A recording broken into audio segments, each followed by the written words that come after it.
You're watching live pictures of what will be the first landing of the Solar Impulse round the world flight attempt. Super. That's nice.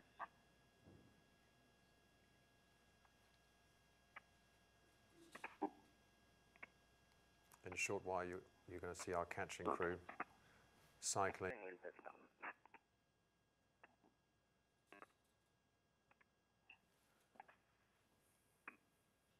Confirmation, we're down.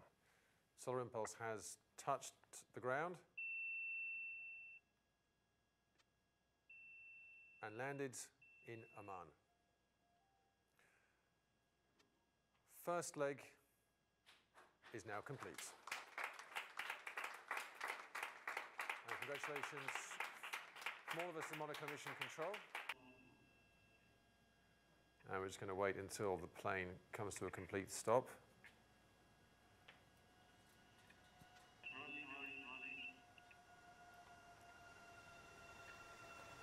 With the plane.